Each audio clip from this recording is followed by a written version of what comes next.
আল্লাহ আল্লাহ আল্লাহ আল্লাহ মাশাআল্লাহ আল্লাহ আল্লাহ আল্লাহ এই পৃথিবী বড়ই নিঠুর নেই তো ভালোবাসা আওয়ালা কেরে পাবো গো তোমায় আওয়ালা কেরে পাবো গো তোমায় এই তো মনে আশা আল্লাহ আল্লাহ আল্লাহ মাশাআল্লাহ আল্লাহ আল্লাহ আল্লাহ আল্লাহ আল্লাহ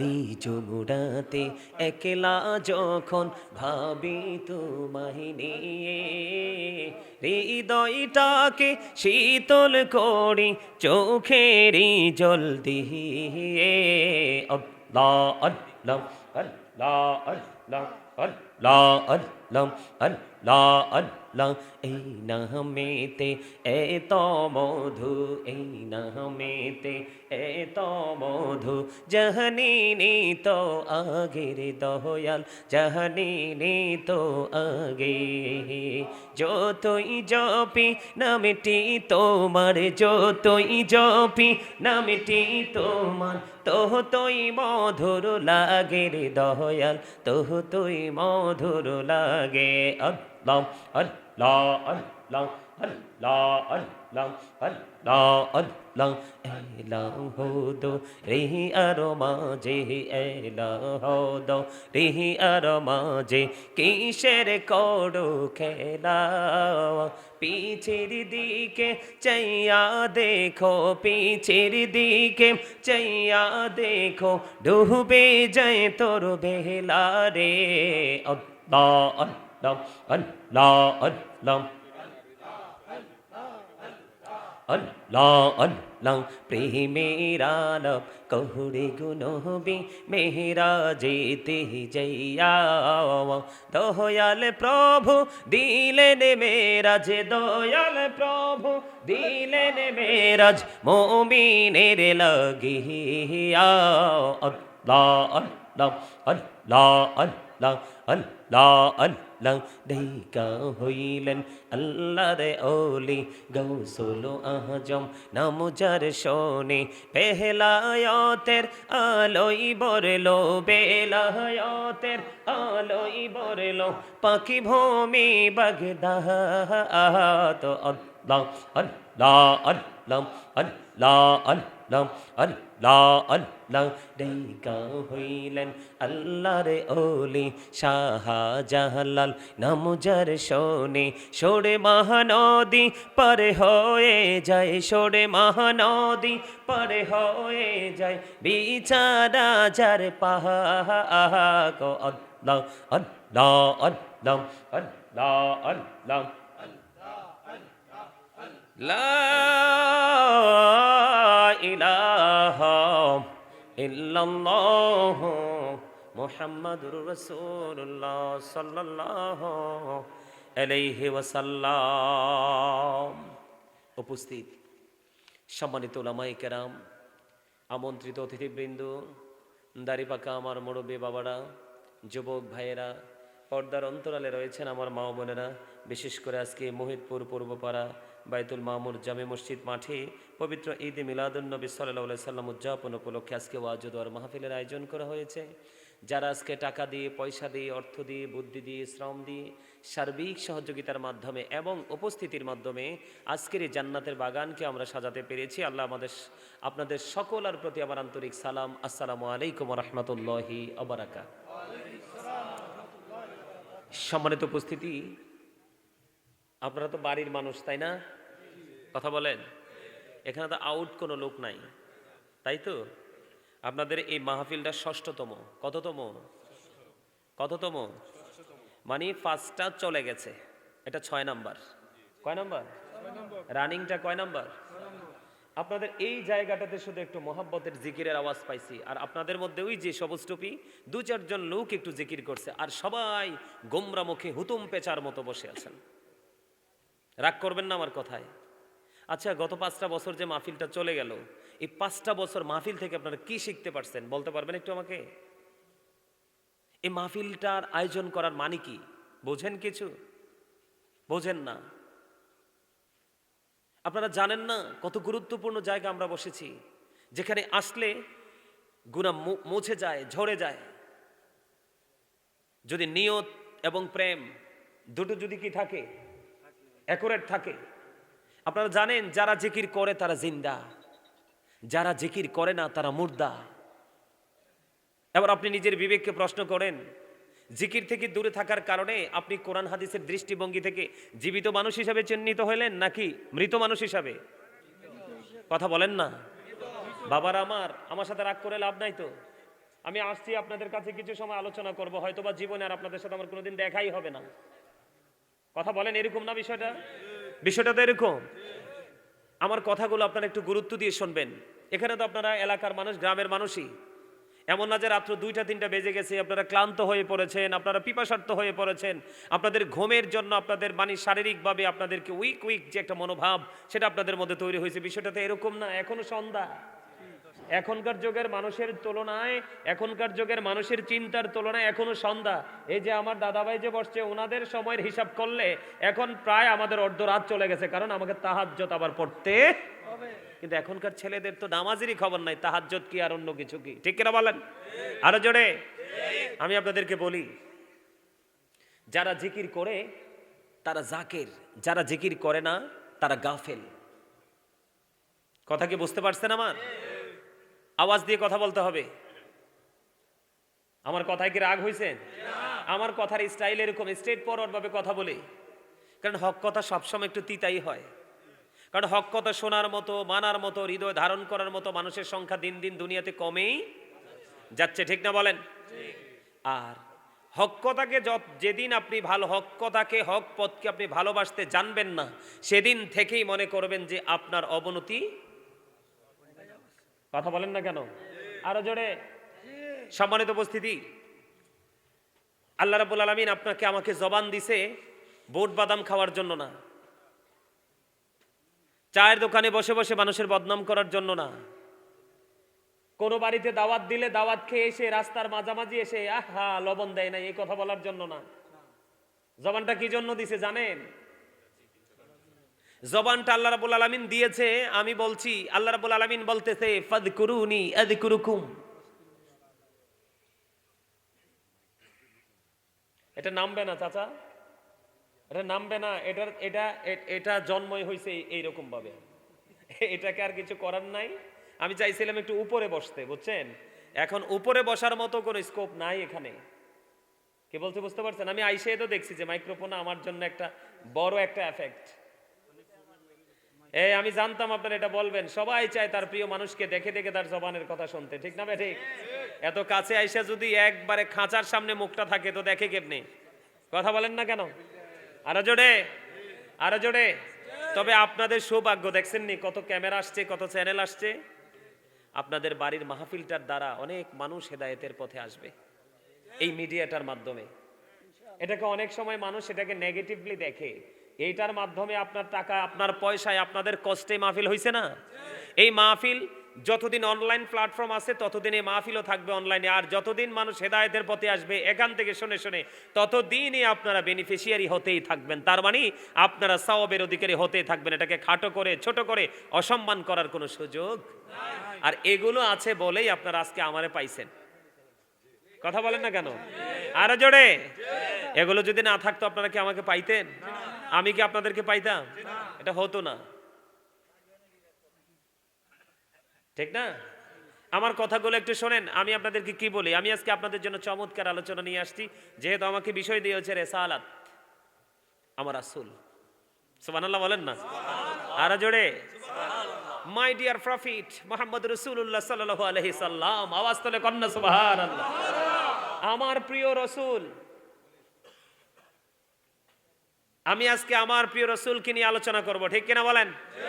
রাসূল কি শুধু আমার, আপনাদের না? তা আমি আলোচনা করব। আমরা অনেক দূর থেকে আসছি, আর আপনারা বাড়ির আঙ্গিনা থেকে একটু শুনতে পারবেন না? পারবেন? কে কে পারবেন হাত তোলেন।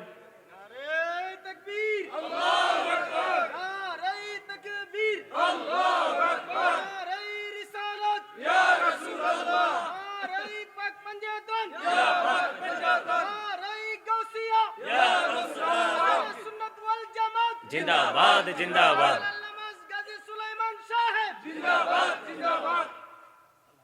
আলহামদুলিল্লাহ কন্যা একটু আলহামদুলিল্লাহ কইতো কি ভয় পান? হ্যাঁ, আমি তো দেখি আপনারা হাসতেও ভয় পান। মনে রাখবেন, যেই মানুষ হাসতে বলে গেছে সে হার্ট অ্যাটাকে মারা যাবে। হ্যাঁ, আমার রাসূল বলেছেন জীবনকে সুস্থ রাখার জন্য হাসির গুরুত্ব অপরিসীম। যেই মানুষ মাঝে মাঝে হাসে, তবে কন্টিনিউয়াসলি স্মাইলিং দেওয়া যাবে না, একদম ধারাবাহিকভাবে হাসা যাবে না। যে ব্যক্তি অতিরিক্ত হাসবে তার অন্তর মারা যাবে, দিল মরে যাবে। মাঝে মাঝে একটু একটু সময় হাসতে হবে। আর এই হাসি তার কি করে, তার হার্টটাকে ফ্রি করে রাখে। যেই একটা মানুষের হার্ট যত ফ্রি, তার জীবন তত ফ্রি। এজন্য একটু মাঝে মাঝে হাসতে হবে। আপনারা সবাই কি আমারে পাইয়ে খুশি নি? আপনারা যে খুশি নিঃসন্দেহে আমি বিশ্বাস করি। ইসমাইল, তোমাকে একটু আগে কি বলেছিলাম যে আমাকে আল্লাহ পাঠাইছে দুনিয়াতে, খালি মাঠে যাব আর বাড়ি যাওয়ার সময় ভরা মাঠ নিয়ে যাব। আমার জীবনের আমার মাহফিলের ধরন এরকম, যাইয়া খালি মাঠে ওয়াজ শুরু করব, কয়েক মিনিটের মধ্যে প্যান্ডেল ফিল আপ হবে। ওই ছেলেটার সাথে একটু আগে বলছি যে আমার জীবনে আমি যেটা দেখছি, আমি খালি মাঠে গেছি, যাওয়ার পরে প্যান্ডেল ফিল আপ হয়েছে, এটা মালিকের পক্ষ থেকে বিশেষ দয়া। ঠিক কিনা বলেন? আরো জোরে। কারণ আমি এখানে এসে দেখছি কয়েকজন মানুষ, এখন দিয়ে মাশাআল্লাহ প্যান্ডেল ফিল আপ হয়ে গেছে। একটু পরে আরো মানুষ উপস্থিতি আসবে ইনশাআল্লাহ। পাঠাবে কে? আরো জোরে। কারণ আল্লাহ বলতেছে আমার পাগল আইছে তোমার এলাকায়, যাও পাগলের সামনে। ঠিক কিনা বলেন? আরো জোরে। মহব্বত করেন তো? মহব্বত যদি করেন, আপনার আমার কথাগুলো একটু ধৈর্য ধরে শুনতে হবে। এটা হবে মহব্বত। আমি আজকে আপনাদের বাড়িতে আসছি, আপনারা আমাকে একবারে পেটটা ভরে খাইয়ে দিয়েছেন, এটার নাম মহব্বত না। কিন্তু ওয়াজ করলাম সেটা ভুলে গেলেন, এটার নাম মহব্বত। সবাই কি মহব্বত নিয়ে একটু সময় দিবেন আমাকে? যদি মহব্বত নিয়ে সবাই সময় দেওয়ার ইচ্ছা থাকে, সবার কাছে আমার আকুল আবেদন, সামনে আসেন। কারণ জান্নাতের বাগানে এলোমেলো ভাবে বসার কোনো সুযোগ কেন নাই জানেন? আপনি বসতে পারবেন, কোনো সমস্যা নাই, কিন্তু আপনার সমস্যা। এলোমেলো ভাবে মাঝে গ্যাপ রেখে বসলে আপনার সমস্যা। কেন জানেন? মানুষ যখন পবিত্র কাজ করতে যায় তখন শয়তান হিংসায় জ্বলে। মানুষ যখন ভালো কাজ করতে যায় তখন হিংসায় জ্বলে পড়ে ছাই হয়ে যায় কে? শয়তান। শয়তান যখন জ্বলে পড়ে ছাই হয়ে যায় এই কারণে, কারণ শয়তান তো জান্নাতটা দেখে আসছে, কিন্তু সেই জীবনে আর যাইতে পারবে না। কিন্তু ওই জান্নাতটা বরাদ্দ রেখেছে আল্লাহ আমাদের জন্য। কার জন্য? আপনার জন্য, আমার জন্য, আমাদের জন্য জান্নাত বরাদ্দ করেছে, শয়তানের জন্য নয়। আল্লাহ রাব্বুল আলামিন বলে দিয়েছে আজকে আপনারা জান্নাতের বাগানে আসেন, এটা কেউ চায় না। কোন কেউ চায় না? মানে শয়তানের দলের কেউ চায় না। এই শয়তান কেন চায় না জানেন? আল্লাহ রাব্বুল আলামিন বলেছেন ইন্না শাইতানা লাকুম আদুউন ফাত্তাখিযুহু আদুওয়া। আল্লাহ বলেছেন শয়তান is the eternal enemy of the believers. ঈমানদারদের প্রকাশ্য শত্রু হলো শয়তান। ঈমানদারের প্রকাশ্য শত্রু কি? আপনারা কথা বলতে হবে তো। এটা একটা প্রেমের বাগান। কিসের বাগান? আপনি প্রেম নিয়ে বসতে হবে, তাইলে আমি আপনাকে বলবো you are very successful person. আর আপনারা কিন্তু 100% ইন্টেলিজেন্ট। আপনাদের বুদ্ধির প্রশংসা করে আমি শেষ করতে পারবো না। কারণ আল্লাহ রাব্বুল আলামিন ওই ব্যক্তিগুলোকে বেশি পছন্দ করে, যেই ব্যক্তিগুলো দুনিয়ার কাজের ফাঁকে ফাঁকে, দুনিয়ার চিন্তার ফাঁকে ফাঁকে, যারা মাঝে মাঝে গেফে গেফে আল্লাহ রাসূলকে স্মরণ করে। আল্লাহ রাসূলকে স্মরণ করার আরেকটা অন্যতম মাধ্যম হলো আজকেরই জান্নাতের বাগান। আপনারা যারা এসেছেন আর যারা আসতে পারেননি তাদের মধ্যে অনেক পার্থক্য। বুঝতে পারছেন? আমি যেটা বলতে চাইছিলাম, শয়তান আমাদের প্রকাশ্য কি? আবার বলেন, আরো জোরে বলেন, শয়তান আমাদের প্রকাশ্য শত্রু। ওমা চাচা বলেন না কেন?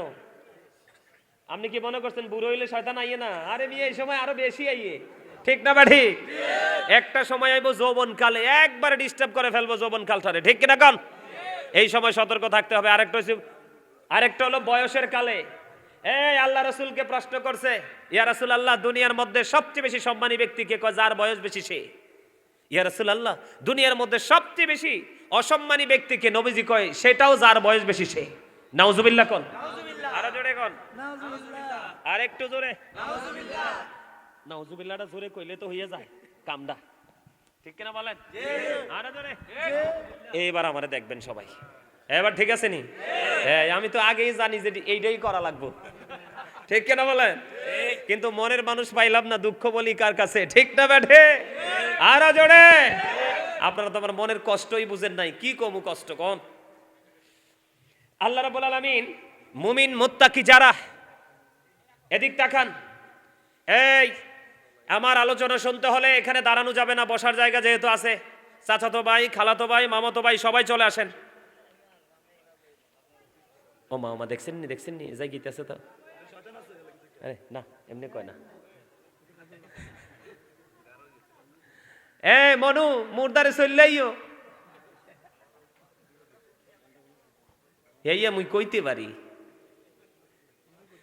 আরে এরপরে তো হাসে না মিয়াডি শক্ত। আমি তো চাইতেছি সবাইকে একটু হাসানোর জন্য, কিন্তু ওরা তো হাসতে চায় না। এই আমি না তোমাদের কি বলছি, মাঝখানে গ্যাপ রাখা যাবে না। হ্যাঁ, তুমি যারা একবারে কাছাকাছি হয়ে বসবে, তারা শয়তান তাদেরকে ডিস্টার্ব করার সাহস পাবে না এবং সুযোগ পাবে না। আর জিকির যখন করবেন আওয়াজ তোলে তোলে করবেন। আপনার আওয়াজ যত বড় হবে শয়তান তত দূরে যাবে, আর শয়তান যত দূরে যাবে আপনি আমি ততই নিরাপদ।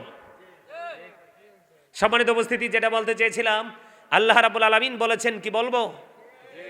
এই আবার বলেন, বলবো? আল্লাহ রাব্বুল আলামিন বলেছেন ইন্না কাইদা শাইতানি কানা দাঈফা। আল্লাহ রাব্বুল আলামিন বলেছেন শয়তান ডিসিপশন ইজ ভেরি উইক। শয়তানের ধোঁকা মুমিনের জন্য একেবারে দুর্বল। এই আমি আপনাদেরকে বলি, এখন আপনারা কি সুখে আছেন না দুঃখে আছেন? সুখে আছে। কেমনে? এই মুহূর্তের কথা কইতেছি না তো। এখন তো আমরা সবাই আনন্দিত, সবাই হাস্যোজ্জ্বল ভাবে বসে আছি, কিন্তু আমাদের জীবন যে চলছে সুখের মধ্য দিয়ে না দুঃখের মধ্য দিয়ে? দুঃখের মধ্য দিয়ে। কারণ আমরা যেইভাবে চলতে চাই, যেইভাবে খেতে চাই, যেইভাবে যেটা করতে চাই সেইভাবে আমরা করতে পারতেছি না। আমাদের জন্য ভেরি ডিফিকাল্ট হয়ে গেছে, ঠিক কিনা বলেন? সেটার জন্য দায়ী কে জানেন? দ্য ভার্চুয়াস আর হ্যাপি, ধার্মিকরাই সুখী। আমাদের দুঃখের জন্য আমরাই দায়ী, তার কারণ আমরা এখনো ধার্মিক হতে পারিনি। আপনাকে আমাকে 100% ধার্মিক হতে হবে, কারণ ধার্মিকতার মধ্যেই রয়েছে আপনার পরিপূর্ণ এবং পূর্ণাঙ্গ জীবন ব্যবস্থা। সুবহানাল্লাহ বলেন না? আরো জোরে বলেন। Islam is not only a religion but also complete code of life. ইসলামের মধ্যে রয়েছে পরিপূর্ণ এবং পূর্ণাঙ্গ জীবন ব্যবস্থা। কারণ ইন্নাদ দীনা ইনদাল্লাহিল ইসলাম, ইসলামটা আল্লাহর মনোনীত একটা ধর্ম। আরো জোরে কন্যা সুবহানাল্লাহ। ইসলামটা আল্লাহর কি খুবই পছন্দের, আল্লাহর খুবই মনোনীত, যেটা আমাদেরকে এটা অনুকরণ করে পথ চলা, এটা আমাদের জন্য একেবারে ইমানই দায়িত্ব। কথা বলেন আরো জোরে। ইসলামটা কেন মনোনীত জানেন? কারণ আপনি আমি আল্লাহর মনোনীত। সুবহানাল্লাহ বলেন না? ফি আই সূরাতিম মা শাআ রাক্কাবাক। আল্লাহু আকবার। মজা হইছে, আপনি কনসেন্ট করতে।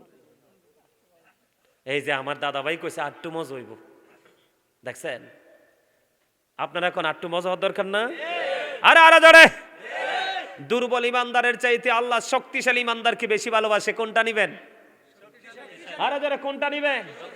আপনার এই সমাজে দুর্বল মানুষের দাম বেশি না টাকাওয়ালা মানুষের দাম বেশি? আরে জোরে। ঠিক কাল হাসরের ময়দানে আপনি যে স্ট্রং শক্তিশালী ইমানদার হতে পারেন, তাহলে দুর্বল ইমানদারের চাইতে আপনি হবেন 100% পাওয়ারফুল। দুর্বল হব কেন? আমরা মদিনাওয়ালার পাগল, ঠিক কিনা বলেন? এই জন্য বলেছি আমার নবী হলো সর্বশ্রেষ্ঠ নবী, অল দ্য বেস্ট। তো সেই নবীর উম্মত হয় উম্মতের কাতারে অন্য সকল উম্মতের তুলনায় আমরাও হব সবচেয়ে বেশি সফল, ঠিক কিনা বলেন? আরো জোরে। আমি সেই জগৎ নিয়ে আজকে আলোচনা করব আপনাদের সামনে, যদি আপনারা থাকেন। আর চলে গেলে আর কি করব? আমি চুপচাপ যেভাবে গাড়ি দিয়ে আসছি আবার সেইভাবে রিটার্ন করব। এই তো বুদ্ধি আছে। হ্যাঁ, দেখছেন নি সারা রাত? মাশাআল্লাহ, তুমি সারা রাত না থাকলেও আজকে সারা রাত্রে সওয়াব পাবে। আমিন বলেন। আরে আরো জোরে। বন্ধুরি আমার, তোমরা জানো না এই প্রেমের বাগানের দামটা কত? আমার রাসূল বলে দিয়েছেন, কেউ যদি রাতের বেলা অথবা দিনের বেলা 1 ঘন্টা বা তার কম বেশি সময় যদি কেউ দিনের শিক্ষা অর্জন করার মধ্যে নিজেকে নিয়োজিত রাখতে পারে রে, আমার রাসূল জানিয়ে দিয়েছে বন্ধু, তুমি যেন সারা রাত ইবাদতে মশগুল রইলে। তার মানে বন্ধু, আজকের এই মাহফিলের যে স্থান, বড়রা মহিতপুর পূর্বপাড়া, ঠিক কিনা বলেন? বড়রা মহিতপুর পূর্বপাড়ায় তোমরা জান্নাতের বাগানে তোমরা বসে গেলে, এই জান্নাতের বাগানে বসে বসে মাত্র গাজী সুলাইমান আল কাদরি থেকে মাত্র নিবিড় ভাবে নিশ্চুপ ভাবে বন্ধু মাত্র 1 ঘন্টা তুমি আলোচনাগুলো শুনলা। আমার জন্য আলোচনা আর তোমার জন্য হলো শিক্ষা। এটা একটা প্রশিক্ষণ কেন্দ্র, এটা একটা ক্লাস, এটা একটা প্রফেশনালি, এটা একটা টিচিং প্রফেশন। তুমি মনে করেছো আমি গাজী সুলাইমান আল কাদরি সাহেবের সামনে তো বসিনি, আমি বসেছি দুনিয়া এবং আখিরাতকে বোঝার জন্য গুরুত্বপূর্ণ একটা ক্লাসে। আমার রাসূল বলে দিয়েছেন, এই গাজী সুলাইমান আল কাদরির ক্লাসে বসে 1 ঘন্টা তুমি দিনের শিক্ষা অর্জন করেছো, একটা কান দিয়ে শুনেছো, ব্রেইনে সেটআপ দিয়েছো, 1 ঘন্টা পরে তুমি গিয়ে বাসায় ঘুমিয়ে গেলে। আমার রাসূল বলেছেন, তুমি তো সারা রাত ঘুমিয়েছো। আর আমার রাসূল ডেকে ডেকে বলে, উম্মত তুমি তোমার আজকের রাতকে তুমি কত দামি বানিয়ে ফেলেছো। তোমার সারা রাত্র ঘুম, তুমি সারা রাত ঘুমাও, আর আমার আল্লাহ তোমার আমল নামাই দিয়েছে সারা রাত্র ইবাদত করার সওয়াব। আরো জোরে বলেন না সুবহানাল্লাহ। ও বড়রা মহিতপুরের আমার ভাই, আমার বাবা গো, হৃদয়ের জানালা করে তোমরা সবাই শোনো। বিশেষ করে আমি জানি গোটা বাংলাদেশে, গোটা পৃথিবীর বুকে আমার ভাই বাবাদের তুলনায় আমাকে সবচেয়ে বেশি ভালোবাসেন আমার মা বোনেরা। আমি বিশ্বাস করি এই বড়রা মহিতপুরে আমাকে আদর করার, ভালোবাসার মতো আমার মা এবং বোন রয়েছেন। আমি আপনাদেরকে হৃদয় খুলে পায়ে হাত দিয়ে বলবো গো, আমি যতক্ষণ পর্যন্ত আলোচনা করব আপনারা কেউ আজকে ঘুমাবেন না। কারণ একটা মা যদি শিক্ষিত হতে পারে, দিনের আলোয় আলোকিত হতে পারে, তার 2টা 3টা 4টা বাচ্চা থাকলে কোনো না কোনো বাচ্চা আল্লাহওয়ালা হয়ে যায়, ঠিক কিনা বলেন?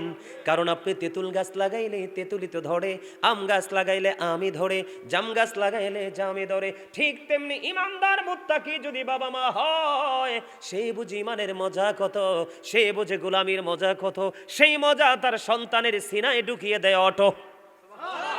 আমি যদি আমার এক্সাম্পল দেই বন্ধু, মানুষের জীবনে ত্রুটি থাকে, ভুলের ঊর্ধ্বে কেউ নেই, ঠিক কিনা বলেন?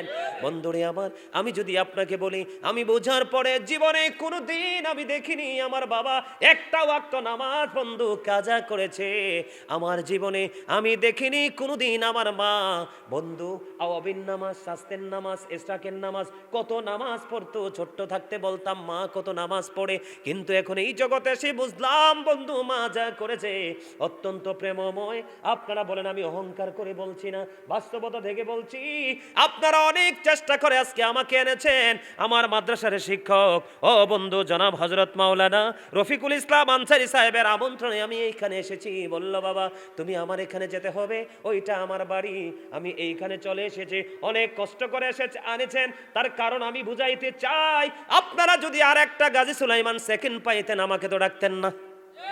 তাহলে বোঝা যায় ও বন্ধু আরেকটা গাজী সুলাইমান আপনাদের চোখের কোনায় নাই, একটাই আছে, ঠিক কিনা বলেন? তাহলে বুঝে নিতে হবে মা বাবার মধ্যেও আল্লাহ আল্লাহ রাসূলের গভীর প্রেমের ভান্ডার আছে। কথা বলেন না কেন? আমি কি বাস্তব বলছি না? আপনি যখন আমরা আগে যখন মাঠে আমরা ধান চাষ করতাম, আমরা 11 ধান করতেন কিনা দাদা ভাই? 11 দানের চারা লাগাইলে 11 দানই আসে, 28 দানের চারা লাগাইলে 28 আসে, 22 দানের চারা লাগাইলে বন্ধু 22 দানই আসে। ঠিক তেমনি ভাবে বাবা মা দুইটা যদি আল্লাহওয়ালা হয়ে যায়, অটোমেটিক্যালি তার সন্তানকে আল্লাহ আল্লাহওয়ালা হিসাবে কবুল করে নেয়। জোরে জোরে বলেন ঠিক না ঠিক? বন্ধুরে আমার রাসূল বলে দিয়েছেন, আমার রাসূল জানিয়ে দিয়েছেন, 1 ঘন্টা যদি সময় দেন দ্বীনের শিক্ষা অর্জন করার মধ্যে নিজেকে নিয়োজিত রাখেন। আরে যুবক, এই বরুণা মহিতপুরের আমার যুবক বন্ধুদেরকে ডেকে ডেকে বলছি, যুবক রে, আমার সবচেয়ে বেশি ভয় তোমাদেরকে নিয়ে, আমার মনের মধ্যে সবচেয়ে বেশি আতঙ্ক তোমাদেরকে নিয়ে। কারণ এলাকার মধ্যে যেখানে মুরব্বি আছে সেখানে এখনো ইসলাম আছে, আর যেখানে মুরব্বি নাই সেখানে যুবকদের কাছে ইসলাম নাই। একটা মোবাইল দেন আমার কাছে, আসেনি কারো কাছে টাচ মোবাইল? এই যে ভাই দেন, কিছু করতে হবে না। এই যে দেখেন মুরব্বীরা বন্ধু মসজিদ মাদ্রাসা আল্লাহ রসুল নিয়ে আছে, আর আমাদের যুবকরা এটা নিয়ে আছে। কথা বলেন না? বাস্তব কথা কিনা? আমার দিকে তাকান বন্ধু, আমি কারো শত্রু নই, আমি সবার সাথে বন্ধুত্ব করতে এসেছি আর ক্লাস করাইতে এসেছি। এটা নিয়ে আসেন না নাই? ও যুবক, বুকে হাত দিয়ে বলো, এই মোবাইলের মাধ্যমে তুমি যা নিচ্ছ সবগুলো বেঈমান কাফেরের। কথা বলেন না কেন? আমার আল্লাহ স্পষ্ট করে বলে দিয়েছে, রে মুহিতপুরের যুবক, হৃদয় খুলে শোনো। আমার আল্লাহ বলেছেন উইদ্দাত লিল কাফিরিন, আল্লাহ যে জাহান্নাম বরাদ্দ করেছে এটা কাফিরদের জন্য বরাদ্দ করেছে, আর তুমি সেই কাফিরদেরকে নিয়েই তুমি চর্চা করছো। যুবক, শুধু তাই নয়, তোমরা যারা ইমানদার তোমরা কত দামি তোমরা চিন্তা করো। আল্লাহ রাব্বুল আলামিন বলে দিয়েছেন উইদ্দাতিল মুত্তাকিন, মুত্তাকিনদের জন্য বরাদ্দ করে দিয়েছেন আমার আল্লাহ জান্নাত। তোমার মতোই মানুষ, দুটি হাত, দুটি পা, দুটি চোখ, সব কিছু দুই দুই, কিন্তু একটা হলো বেঈমান আর একটা হলো মুসলমান। মানুষ রূপে যদিও একই হয়, তার ঠিকানা হলো অবর্ণনীয় দুঃখের জায়গা জাহান্নাম, আর তোমার ঠিকানা হলো অবর্ণনীয় সুখের জায়গা জান্নাত, যেখানে গেলে আর ফিরে আসতে ইচ্ছে করবে না। জোরে জোরে কন্যা সুবহানাল্লাহ। যুবকরে, আমি তোমাদের সাথে এক্সাম্পল দিয়ে দিতে চাই। আল্লাহ রাব্বুল আলামিন তোমাদেরকে সচেতন করে বলতেছেন, আল্লাহ বলতেছেন ইন্নাল কাফিরিনা কানু লাকুম আদুওয়াম মুবিনা। আল্লাহ রাব্বুল আলামিন বলতেছেন the heretics are the eternal enemy of the believers. ইমানদারদের প্রকাশ্য শত্রু হলো বেঈমান কাফেরেরা। তোমরা বেঈমান কাফেরদেরকে নিয়ে ফলো করছো, তোমাদের ঠিকানাও হয়ে যাবে বন্ধু জাহান্নাম। কারণ যারা জাহান্নামী, জাহান্নামীদের সাথে সম্পৃক্ত হলে তোমার ঠিকানাও হবে জাহান্নাম। সত্যটা বলতে পারেন না? আরে আরো জোরে বলেন না, আর একটু মহাব্বতে। আপনাদের জের আওয়াজ তো সুন্দর না, লবণ শূন্য খাবারের মতো। খাবারে লবণ না দিলে যেমন টেস্ট হয় না, হৃদয়ে প্রেম না থাকলেও আমলও মজা হয় না। কথা বলেন। যুবক রে, হৃদয়ের জানালা খুলে যুবক, ও যুবক, তুমি ইহুদিদেরকে ফলো করতেছো এই মোবাইলটার মাধ্যমে। এটা এখানে রাখেন। এই মোবাইলটার মাধ্যমে তুমি ইহুদিদেরকে ফলো করতেছো। উলামায়ে কেরামরা যখন জুম্মার মসজিদে আলোচনা করে তোমার এগেইনস্টে গেলে তুমি তার বিপক্ষে স্ট্যাটাস দাও। ঠিক কিনা বলেন? আরো জোরে। তোমার সাথে হিসাবে না কষলে তুমি স্ট্যাটাস দিয়ে দাও, তার চরিত্র নিয়ে তুমি কথা বলতে শুরু করো। যুবক, আমি তোমাদেরকে বলে দেই, বেঈমান কাফেরের ঠিকানা হলো কোথায়? জাহান্নাম। আর আজকে তুমি যেই মজলিসে বসেছো, আজকের এই মজলিস থেকে যদি তুমি ট্রেনিং নিতে পারো, তাহলে তোমার ঠিকানা হবে জান্নাত। আল্লাহ বলবে গো টু প্যারাডাইস। সুবহানাল্লাহ বলেন না? অন্যথায় তোমার ঠিকানা হবে you have to go to hell. তোমাকে মাস্ট বি চলে যেতে হবে জাহান্নামে। আর যদি তুমি জীবনে কোনো না কোনো হক্কানি আলেম হইতে হবে। সব আলেম কিন্তু হক নয়। আল্লাহ রাসূল জানিয়ে দিয়েছে কিয়ামতের আগে তোমাদের জন্য, জাতির জন্য, উম্মতের জন্য সবচেয়ে বড় ভয়ঙ্কর জায়গা হবো আলেমরা। যুবক, আজকে আমার ওয়াজ মনে রেখো, তাদের কথা হবে মধুর চাইতে মিষ্টি, চরিত্র হবে ফেরাউনের মতো, হিংস্রতা হবে বাঘের মতো। তাদের জবানে শুধু কোরআন থাকবে, কিন্তু তাদের জবানে কোরআনটা জবানে থাকবে, হৃদয়ে যাবে না। তারা কোরআনটাকে পুঁজি করে মানুষকে বোকা বানিয়ে তাদের স্বার্থ হাসিল করবে। যুবক রে, আমার রাসূল বলে দিয়েছে জয়েন। আল্লাহ রাব্বুল আলামিন পবিত্র কালামে হাকিম স্পষ্ট করে বলে দিয়েছে, আল্লাহ বলেছেন join with my dear people, come to my paradise. আল্লাহ বলেছেন ফাদখুলি ফি ইবাদি ওয়াদখুলি জান্নাতি। আমার আল্লাহ বলেছেন join with my dear people, come to my paradise. আল্লাহ বলেছেন আমার প্রিয় লোকেদের সাথে যুক্ত হও আর আমার জান্নাতে চলে আসো। জোরে জোরে কন্যা সুবহানাল্লাহ। তোমাদের জন্য আরো চমৎকার গুড নিউজ আছে রে যুবক। ও মুহিতপুরের যুবক, হৃদয় খুলে শোনো। এতক্ষণ বলেছিলাম 1 ঘন্টার কথা, কয় ঘন্টা? অথবা কিছু কম বেশি হতে পারে। আমার রাসূল বললেন যুবক রে, ও যুবক, শুধু এখানে একান্ত নয়, শুধু এখানে একান্ত নয়, তুমি যদি ধৈর্য ধরে সাধারণভাবে মনটাকে স্থির করে একদিন যদি তুমি নিজেকে দ্বীনের শিক্ষা অর্জন করার মধ্যে যদি তুমি নিজেকে নিয়োজিত রাখতে পারো, একদিন, কয়দিন? একদিন তুমি নিজেকে যদি দ্বীনের শিক্ষা অর্জন করার মধ্যে নিজেকে নিয়োজিত রাখতে পারো, আমার রাসূল জানিয়ে দিয়েছে 3 মাস রোজা রাখলে যে সওয়াব তোমার আমলনামায় পাইতা, শুধু একটা দিন ও আল্লাহ রাসূলের সাথে প্রেমের ডুরি লাগাইয়াও দ্বীনের শিক্ষা অর্জন করার কারণে তোমার আমলনামা